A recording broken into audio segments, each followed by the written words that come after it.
Now, when most people think of the Battle of Fredericksburg, they think of the wave after wave of Union troops that are crashing against the stone wall and to their death. But there was actually some more things that took place on the southern end of the battlefield which are just as important, which tie into that situation. What had happened when the orders were given when the battle was first about to begin, Burnside gave General Franklin over 60,000 of his troops, over half of his army, and sent them to the south end of the battlefield. The only problem was he gave orders that were a little bit loose-ended, that were kind of vague. He told Franklin that he should attack with at least just one division. So Franklin chose to do exactly that.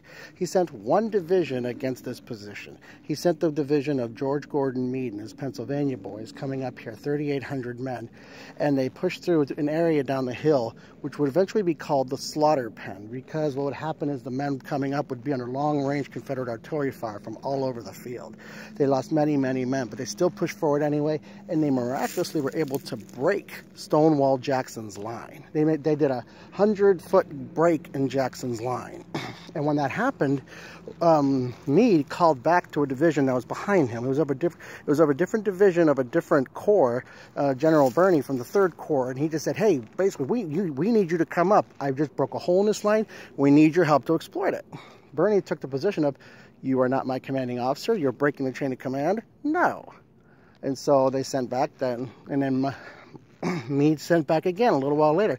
We need you to come up. I can't hold this position much longer. Birney holds his position and says no. Finally, at this point, Meade is ticked because he had Jackson sending up reinforcements. His boys are starting to get massacred. So he goes down that, finds him, charges down that hill, finds Birney, and lets him have it in front of the entire command, saying, I am your superior officer. You will do as I say, and you will like it. To which Birney goes, okay, boss. Does what he's supposed to do, you know, just obeys. The problem is, by that time, the initiative had been completely lost. Jackson was able to push Meade's boys back, and they were able to completely seal the gap. And the one chance the Union troops had to really push the Battle of Fredericksburg was lost. What was supposed to happen initially was the attack over by Marye's Heights with the Union troops out in the open. That was supposed to be a diversion, a distraction, to keep Lee occupied down there, while the main force pushed up through these hills and came from behind and pushed him off that hill. But he stuck to the letter of what Burnside said. But Burnside said after the battle, I don't give 60,000 men to an officer just so he can make a demonstration. He knew my mind.